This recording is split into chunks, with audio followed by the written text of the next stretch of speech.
18 जून 2026 चिलचिलाती धूप में केतन और सिया लोहगढ़ फोर्ट के बेस पर पहुंचे। वो लोग किले की पथरीली सीढ़ियां चढ़ने लगे। सुबह के करीब 10:30 बज चुके थे। वो किले के उस खतरनाक हिस्से पर पहुंच चुके थे जहां से खाई एकदम सीधी और लगभग 400 फुट गहरी थी। उस ऊंचाई पर हवा के झोंके बहुत तेज थे। केतन किनारे के पास खड़ा होकर कुछ तस्वीरें खिंचवा रहा था। वो पल बेहद खुशनुमा था, लेकिन तभी एक भयानक हादसा हो गया। तेज हवा का एक जोरदार झोंका आया। किनारे पर खड़े केतन का बैलेंस अचानक बिगड़ गया। उसका पैर फिसला और इससे पहले कि वो खुद को संभाल पाता या कोई उसे पकड़ पाता, केतन उस 400 फुट गहरी भयानक खाई में नीचे जा गिरा। जिसके बाद सिया पागलों की तरह रोने और चिल्लाने लगी। उसने वहां मौजूद सिक्योरिटी गार्ड्स को मदद के लिए पुकारा। सुबह के ठीक 10:30 बजे सिया ने कांपते हाथों से लोनावला रूरल पुलिस को और केतन के परिवार को फोन किया और रोते हुए बताया कि केतन खाई में गिर गया है। लेकिन इसके बाद जो हुआ उसने सभी को हैरान कर दिया। कहानी की शुरुआत होती है महाराष्ट्र के पुणे शहर के बेहद पौश इलाके गहुंजे से। यहाँ रहता था अग्रवाल परिवार। ये कोई आम परिवार नहीं था, ये सक्सेस ग्रुप के मालिक थे। इसी आलीशान साम्राज्य का वारिस था केतन विशाल अग्रवाल। केतन की उम्र सिर्फ 26 साल थी। केतन ने अमेरिका के मैसाचुसेट्स में बैब्सन कॉलेज के FW all in graduate school of business से एंटरप्रेन्योरशिप में मास्टर ऑफ साइंस की डिग्री हासिल की थी। साल 2023 में अपनी विदेशी पढ़ाई पूरी करने के बाद वो भारत लौट आया था और आते ही उसने अपने पिता विशाल देवचंद अग्रवाल जो कंपनी के CEO हैं और दादा देवीचंद अग्रवाल जो चेयरमैन हैं, उनके साथ सक्सेस ग्रुप के डायरेक्टर और चीफ मार्केटिंग ऑफिसर की कुर्सी बहुत ही जिम्मेदारी से संभाल ली थी। केतन एक आज्ञाकारी बेटा और एक कामयाब युवा बिजनेसमैन था। परिवार अब बस यही चाहता था कि केतन की जल्द से जल्द शादी हो जाए और घर में एक संस्कारी बहू आए। और फिर अग्रवाल परिवार की ये तलाश खत्म हुई पुणे के ही मार्केट यार्ड इलाके में रहने वाले गोयल परिवार पर। गोयल परिवार भी व्यापार जगत का एक जाना माना और रईस नाम था। उनकी बेटी थी सिया प्रवीण गोयल। सिया की उम्र सिर्फ 20 साल थी। वो शहर के एक लोकल प्राइवेट कॉलेज से कॉमर्स की पढ़ाई कर रही थी। इन दोनों परिवारों को मिलाने का काम किया था केतन के सगे मामा ने। जब सिया पहली बार अग्रवाल परिवार से मिली तो उसने खुद को एक आदर्श, संस्कारी और बड़ों का आदर करने वाली लड़की के रूप में बहुत ही बारीकी से पेश किया। केतन का परिवार और खुद केतन सिया को देखकर काफी खुश थे, जिसके बाद दोनों का रिश्ता तय हो गया। वो अक्सर अग्रवाल परिवार के घर आती जाती रहती थी। घर में होने वाली हर धार्मिक पूजा पाठ में वो आगे रहकर हिस्सा लेती। परिवार की औरतों के साथ हंसी खुशी शॉपिंग पर जाती और रात में सबके साथ बैठकर डिनर करती। केतन, जो स्वभाव से बहुत ही सीधा और सुलझा हुआ लड़का था, वो सिया की इस सादगी और उसके हंसमुख अंदाज पर पूरी तरह से फिदा हो गया। वो सिया से बेइंतहा प्यार करने लगा था। दोनों परिवारों की रजामंदी से फरवरी 2026 केतन और सिया की बहुत ही धूमधाम से सगाई हो गई। सगाई के बाद दोनों परिवारों ने एक ग्रैंड डेस्टिनेशन वेडिंग की तैयारियां शुरू कर दी। शादी की तारीख तय हुई 25 नवंबर 2026। जून 2026 सिया का 20वां जन्मदिन 19 जून को आने वाला था। केतन अपनी होने वाली पत्नी के इस जन्मदिन को दुनिया का सबसे यादगार दिन बनाना चाहता था। केतन ने सिया के जन्मदिन के लिए महाबलेश्वर के एक आलीशान रिसोर्ट में 40 कमरे बुक कर रखे थे ताकि वहां परिवार और दोस्तों के साथ एक ग्रैंड पार्टी की जा सके। लेकिन सिया ने केतन के सामने एक अलग ही जिद पकड़ ली। उसने कहा कि उसे अपने जन्मदिन से ठीक एक दिन पहले यानी 18 जून को लोहगढ़ फोर्ट पर एक बहुत ही प्राइवेट पिकनिक मनानी है। केतन एक अनुभवी ट्रेकर था, लेकिन वो इस किले पर जाने से थोड़ा कतरा रहा था। हालांकि सिया ने इतना इमोशनल ड्रामा किया और केतन की मां को भी फोन करके कहा कि वो केतन को इस पिकनिक के लिए मनाए। केतन अपनी मंगेतर से इतना प्यार करता था कि वो उसकी कोई भी बात टाल नहीं सकता था। उसने सिया की खुशी के लिए हामी भर दी। 18 जून 2026 चिलचिलाती धूप में केतन और सिया लोहगढ़ फोर्ट के बेस पर पहुंचे। वो लोग किले की पथरीली सीढ़ियां चढ़ने लगे। सुबह के करीब 10:30 बज चुके थे। वो किले के उस खतरनाक हिस्से पर पहुंच चुके थे जहां से खाई एकदम सीधी और लगभग 400 फुट गहरी थी। उस ऊंचाई पर हवा के झोंके बहुत तेज थे। केतन किनारे के पास खड़ा होकर कुछ तस्वीरें खिंचवा रहा था। वो पल बेहद खुशनुमा था, लेकिन तभी एक भयानक हादसा हो गया। तेज हवा का एक जोरदार झोंका आया। किनारे पर खड़े केतन का बैलेंस अचानक बिगड़ गया। उसका पैर फिसला और इससे पहले कि वो खुद को संभाल पाता या कोई उसे पकड़ पाता, केतन उस 400 फुट गहरी भयानक खाई में नीचे जा गिरा। जिसके बाद सिया पागलों की तरह रोने और चिल्लाने लगी। उसने वहां मौजूद सिक्योरिटी गार्ड्स को मदद के लिए पुकारा। सुबह के ठीक 10:30 बजे सिया ने कांपते हाथों से लोनावला रूरल पुलिस को और केतन के परिवार को फोन किया और रोते हुए बताया कि केतन खाई में गिर गया है। खबर मिलते ही पुलिस और रेस्क्यू टीम तुरंत मौके पर पहुंची। खाई बहुत गहरी थी और वहां घनी झाड़ियां थी। करीब 3 घंटे की कड़ी मशक्कत और बेहद मुश्किल रेस्क्यू ऑपरेशन के बाद उस गहरी खाई से केतन का क्षत विक्षत शरीर बाहर निकाला गया। उसे तुरंत अस्पताल ले जाया गया, लेकिन डॉक्टरों ने उसे मृत घोषित कर दिया।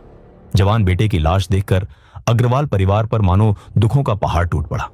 केतन के माता और पिता पूरी तरह से टूट चुके थे। लोनावला रूरल पुलिस ने इसे एक दर्दनाक ट्रेकिंग एक्सीडेंट मानकर बीएनएसएस के सेक्शन 194 के तहत accidental death report ADR number 36/2026 दर्ज कर ली।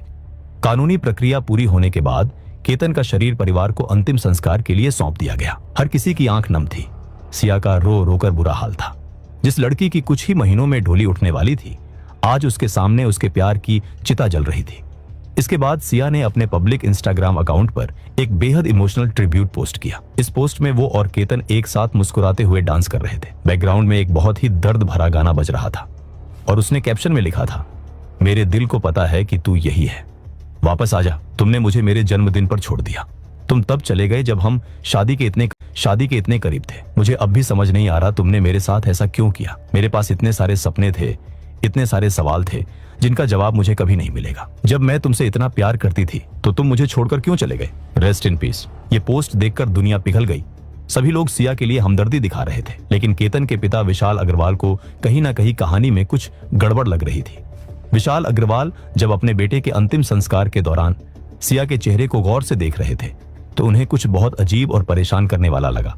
सिया के चेहरे पर चीखने चिल्लाने का नाटक तो पूरा था, लेकिन उसकी आंखों में एक भी असली आंसू नहीं था। वहां सिर्फ बनावटीपन दिखाई दे रहा था। 22 जून 2026 अंतिम संस्कार के ठीक 4 दिन बाद सिया अग्रवाल परिवार के घर आई। घर में मातम का माहौल था। इस बार केतन की बहन संजना अग्रवाल ने सिया को अपने पास बिठाया और उससे सीधे सवाल करने शुरू किए। संजना ने उस दिन की एक एक बारीकी पूछी। सिया, तुम लोग वहां क्यों गए थे? वो किनारे पर कैसे गया? जब वो गिरा तो तुम उस वक्त ठीक कहां खड़ी थी? सिया इन तीखे सवालों के लिए शायद तैयार नहीं थी। उसके जवाब गोलमोल थे। वो बार बार अपनी ही बातों में फंस रही थी और अपनी कहानी बदल रही थी। कभी वो कहती कि केतन किनारे पर था, कभी कहती कि हवा ने उसे धक्का दिया। संजना और विशाल अग्रवाल को अब पूरा यकीन हो चला था कि कहानी कुछ और है। केतन का पैर फिसला नहीं था, इसके पीछे कोई बहुत बड़ी साजिश थी। परिवार ने जब अपने दिमाग के घोड़े दौड़ाए और पुरानी कड़ियों को जोड़ना शुरू किया तो उन्हें याद आया कि कुछ ही दिन पहले जून के ही महीने में केतन और सिया का बाली इंडोनेशिया में एक शानदार प्री वेडिंग शूट तय हुआ था। केतन, सिया, केतन की बहन संजना और सिया का भाई, चारों लोग मुंबई के छत्रपति शिवाजी महाराज इंटरनेशनल एयरपोर्ट के लिए निकले थे। सफर को आसान बनाने के लिए सभी के पासपोर्ट एक ही कॉमन पाउच में रखे गए थे। रास्ते में लोनावला के एक फूड मॉल पर वो लोग कुछ देर के लिए रुके।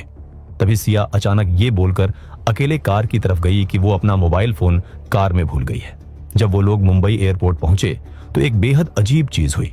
से सिर्फ और सिर्फ केतन का पासपोर्ट रहस्यमयी तरीके से गायब था कि उन्हें वो लाखों रुपए का विदेशी ट्रिप वही कैंसिल करना पड़ा। परिवार को अब समझ आ रहा था कि वो कोई इत्तेफाक नहीं था। सिया ने जानबूझकर केतन का पासपोर्ट चुराया था। परिवार का शक अभी सिया के ऊपर आ गया था, जिसके बाद विशाल अग्रवाल ने बिना कोई वक्त बर्बाद किए तुरंत पुणे रूरल पुलिस के पास पहुंचे। उन्होंने अपनी सारी शंकाएं की कहानी के सारे सबूत पुलिस के सामने रख दी। मामले की गंभीरता को देखते हुए पुणे रूरल के एसपी संदीप सिंह गिल ने तुरंत कड़ा एक्शन लिया। जो कहानी अब तक एक मामूली एक्सीडेंटल डेथ की थी, वो अब एक हाई प्रोफाइल सस्पेक्टेड मर्डर की कहानी में बदल चुकी थी। लेकिन पुलिस के सामने सबसे बड़ा सवाल यह था कि अगर सिया ने केतन को धक्का दिया तो क्या वो ये सब अकेले कर रही थी? पुलिस ने लोहगढ़ फोर्ट के एंट्री गेट और टिकट काउंटर के सीसीटीवी फुटेज को माइक्रोस्कोपिक तरीके से खंगालना शुरू किया। कैमरे में एक ऐसा दृश्य नजर आया जिसने इस केस की पूरी कहानी पलट कर रख दी। 18 जून 2026 वो तपती हुई दोपहर। पुणे का तापमान 33 डिग्री सेल्सियस के पार जा चुका था। लोहगढ़ फोर्ट की पथरीली सीढ़ियों पर आम ट्रेकर्स पसीने से तरबतर थे। कैमरे की स्क्रीन पर केतन अग्रवाल और सिया गोयल सीढ़ियां चढ़ते हुए साफ दिख रहे थे। लेकिन पुलिस की नजरें उन दोनों पर नहीं, बल्कि उनके ठीक पीछे चल रहे एक तीसरे लड़के पर टिक गई थी। इतनी भयंकर और चिलचिलाती गर्मी में जहां लोग नॉर्मल कपड़ों में भी बेहाल थे, वहां ये आदमी शॉर्ट्स के साथ एक बहुत ही भारी सर्दियों वाला हुडी पहने हुए था। उसने हुडी के आगे वाले हिस्से को इतना नीचे खींचा हुआ था कि उसका चेहरा पूरी तरह से छुप जाए, और इसके ऊपर से उसने एक बड़ा सा हेडसेट भी लगाया हुआ था। वीडियो में साफ दिखा कि जैसे ही सिया ने अचानक पीछे मुड़कर देखा, वो हुडी वाला आदमी तुरंत जमीन पर बैठ गया ताकि आगे चल रहा केतन उसे देख न ले। सिया उसे इशारा कर रही थी और वो छुप रहा था। पुलिस ने तुरंत अपनी साइबर सेल और टेक्निकल टीम को काम पर लगा दिया। उन्होंने उस हुडी वाले आदमी के शरीर की बनावट उसकी लंबाई और उसके चलने के तरीके यानी गेट एनालिसिस को स्कैन किया। इसके बाद पुलिस ने सिया के सोशल मीडिया अकाउंट्स और उसके दोस्तों की लिस्ट खंगालनी शुरू की। बायोमेट्रिक तुलना और तस्वीरों की गहराई से जांच करने के बाद पुलिस के सामने एक नाम उभर कर आया, चेतन बाबूलाल चौधरी, उम्र 22 साल, पुणे के कोंढवा इलाके का रहने वाला एक बीबीए का छात्र, जो सिया के पिता के कमर्शियल इलाके में ही एक छोटी सी रिटेल दुकान चलाता था। चेतन का नाम सामने आते ही पुलिस को इस मर्डर मिस्ट्री का सबसे अहम सुराग मिल गया था। लेकिन जब पुलिस ने चेतन की लोकेशन ट्रेस करने की कोशिश की तो उनके सामने एक ऐसी डिजिटल चालाकी आई जिसे देखकर एक पल के लिए अनुभवी इन्वेस्टिगेटर्स भी हैरान रह गए। चेतन ने पुलिस को चकमा देने के लिए एक परफेक्ट डिजिटल अलिबी यानी खुद को बेगुनाह साबित करने का एक झूठा डिजिटल सबूत तैयार किया था। चेतन जानता था कि आज के समय में पुलिस सबसे पहले मोबाइल फोन की लोकेशन और सेल टावर की ट्रेल चेक करती है।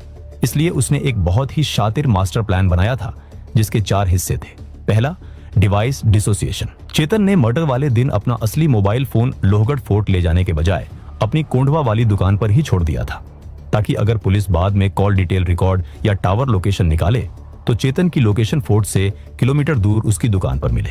दूसरा, डेटा ब्लैकआउट। उसने सुबह ठीक 7 बजे से लेकर शाम 5:40 तक अपने फोन का इंटरनेट कनेक्शन पूरी तरह से बंद करवा दिया था। इसका मकसद ये था कि फोन के बैकग्राउंड में कोई भी ऐप, जीपीएस या कोई और सॉफ्टवेयर उसकी लोकेशन को गलती से भी पिंग न कर सके। तीसरा, ह्यूमन प्रॉक्सी।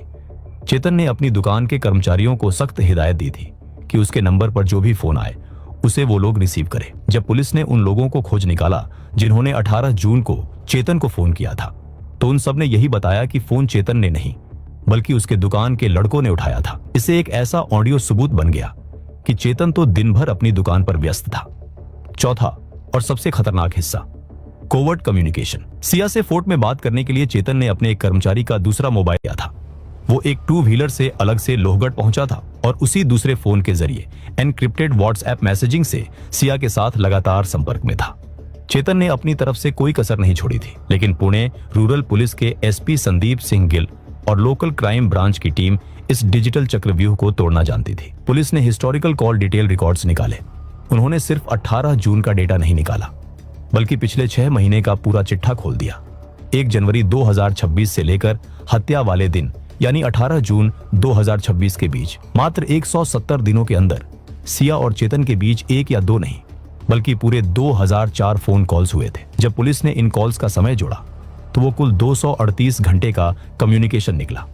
अगर इसका औसत निकाला जाए तो ये दोनों हर दिन 1 घंटे से ज्यादा बात करते थे और रोज कम से कम 11 बार एक दूसरे को फोन करते थे। पुलिस समझ गई कि ये कोई मामूली दोस्ती नहीं थी। इस टेक्निकल सबूत ने ये पूरी तरह साबित कर दिया कि केतन की मौत कोई हादसा नहीं थी। वही दोस्तों, अगर आप भी मेरे जैसे 2D एनिमेशन वीडियो बनाना सीखना चाहते हो, वो भी AI की मदद से, तो मैंने आपके लिए एक कंप्लीट कोर्स बनाया है। अभी इस कोर्स पर 50% का लिमिटेड ऑफर चल रहा है, तो देर मत कीजिए, डिस्क्रिप्शन में दिए गए लिंक पर क्लिक करें और आज ही ज्वाइन करें। 22 जून 2026 रात को पुलिस की टीम ने कोंढवा इलाके में दबिश दी और चेतन चौधरी को धर दबोचा। चेतन को भनक भी नहीं लगी कि उसका परफेक्ट मास्टर प्लान फेल हो चुका है। इसके ठीक बाद 23 जून की सुबह पुलिस ने सिया गोयल को भी कस्टडी में ले लिया। पूछताछ में शुरुआत में दोनों ने पुलिस को गुमराह करने की बहुत कोशिश की। सिया लगातार रोने का नाटक करती रही और चेतन अपने उसी झूठे डिजिटल सबूत की कहानी सुनाता रहा।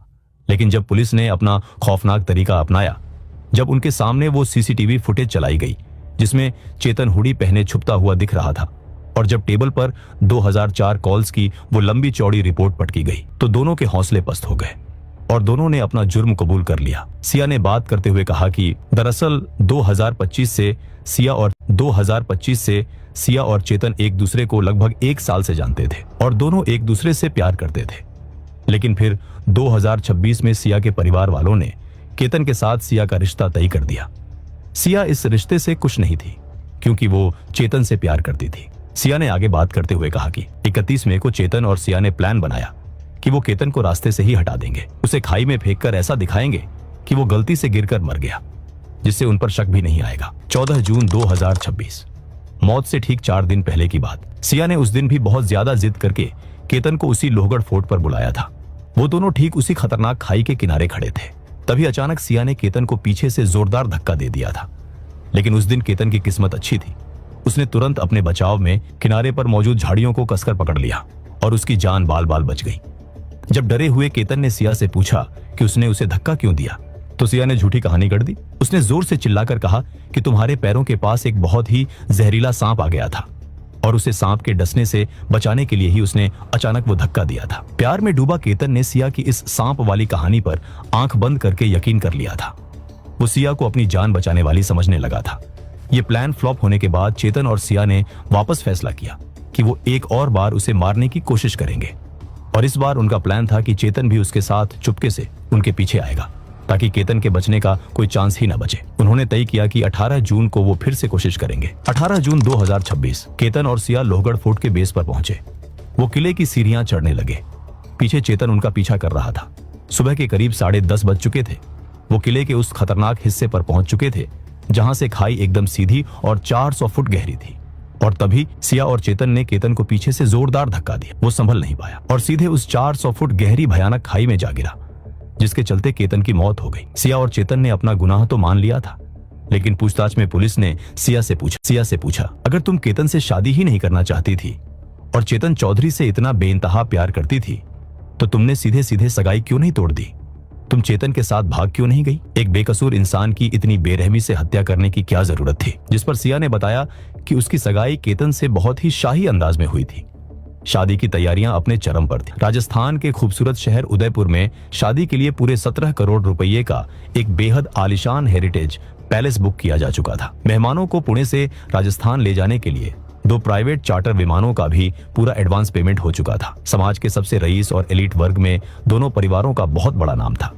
सिया को इस बात का भयंकर डर था कि अगर वो इस मोड़ पर आकर खुद सगाई तोड़ेगी या अपने एक आम से प्रेमी चेतन के साथ भाग जाएगी, तो समाज में उसके परिवार की बहुत भयानक बदनामी होगी। उनकी सामाजिक हैसियत और इज्जत पूरी तरह से मिट्टी में मिल जाएगी। उसे लगा कि अगर केतन एक हादसे में मारा जाएगा तो किसी को शक नहीं होगा और उसकी इज्जत भी बच जाएगी, और उसके बाद वो परिवार को कहकर चेतन से शादी कर लेगी। आगे केतन की मां ने मीडिया से बात करते हुए कहा कि हमारा परिवार बहुत ही उसूलों वाला और पारंपरिक था। हमारे घर में शराब पीना या लेट नाइट पार्टियां करना सख्त मना था, लेकिन सिया गोयल को शराब की भारी लत थी। गोयल परिवार ने एक इतने रईस घराने से रिश्ता जोड़ने के लालच में सिया की इस लत की बात को हमारे परिवार से पूरी तरह छुपा कर रखा था। केतन की मां ने रोते हुए मीडिया और पुलिस को बताया कि सिया उनके घर आकर बहुत ही संस्कारी बहू बनने का नाटक करती थी।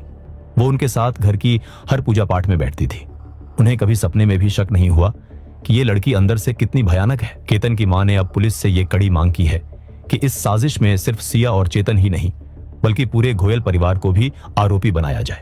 उनका मानना है कि गोयल परिवार ने जानबूझकर सच छुपाया और उनके बेकसूर बेटे को मौत के मुंह में धकेल दिया। उनका मानना है कि गोयल परिवार भी कहीं ना कहीं इसमें शामिल है। केतन के पिता विशाल अग्रवाल का रो रो कर बुरा हाल है। विजय अग्रवाल ने साफ कहा है कि उन्हें इन दोनों कातिलों के लिए फांसी की सजा से कम कुछ भी मंजूर नहीं है। इसके बाद पुणे रूरल पुलिस ने इस हाई प्रोफाइल केस में पुराने आईपीसी कानूनों की जगह देश के नए और बेहद सख्त भारतीय न्याय संहिता बीएनएस का इस्तेमाल किया है। सिया गोयल और चेतन चौधरी पर बीएनएस के सेक्शन 103 यानी मर्डर और सेक्शन 61 यानी क्रिमिनल कॉन्स्पिरेसी के तहत गंभीर मुकदमा दर्ज किया गया। 23 जून 2026 इन दोनों आरोपियों को वडगांव मावल के मजिस्ट्रेट कोर्ट में भारी पुलिस सुरक्षा के बीच पेश किया गया। कोर्ट रूम का माहौल बहुत ही तनावपूर्ण था। बचाव पक्ष के वकील राम शहाणे ने पुलिस कस्टडी का पुरजोर विरोध किया। उनका तर्क था कि पुलिस को कस्टडी देने की कोई जरूरत नहीं है, लेकिन पुलिस ने कोर्ट के सामने वो सारे तकनीकी सबूत रख दिए। चेतन का सीसीटीवी फुटेज, वो 2004 फोन कॉल्स का रिकॉर्ड और उनकी खतरनाक साजिश की पूरी कहानी। जज ने इस अपराध की क्रूरता और गंभीरता को देखते हुए बचाव पक्ष की सारी दलीलें खारिज कर दी। कोर्ट ने सिया और चेतन दोनों को 29 जून 2026 तक पुलिस रिमांड में भेज दिया। पुलिस अब इस बात की भी बहुत गहराई से जांच कर रही है कि क्या इस खौफनाक साजिश में गोयल परिवार का कोई और सदस्य भी शामिल था। क्या किसी और को भी इस मर्डर के बारे में पहले से पता था? कुछ समय पहले सोनम ने अपने शादी के बाद राजा रघुवंशी को मौत के घाट उतारा था और अब सिया ने शादी से पहले ही अपने मंगेतर को मार दिया। पुलिस की जांच अभी भी जारी है और हमें इंतजार है उस दिन का जब इस केस में अदालत अपना आखिरी फैसला सुनाएगी और केतन को सच्चा न्याय मिलेगा। दोस्तों, आपकी राय में सिया और चेतन को कौन सी सजा मिलनी चाहिए, हमें कमेंट करके जरूर बताएं। और अगर आपको हमारी ये इन्वेस्टिगेटिव डॉक्यूमेंट्री पसंद आई हो तो वीडियो को एक लाइक और चैनल को सब्सक्राइब जरूर करें। धन्यवाद।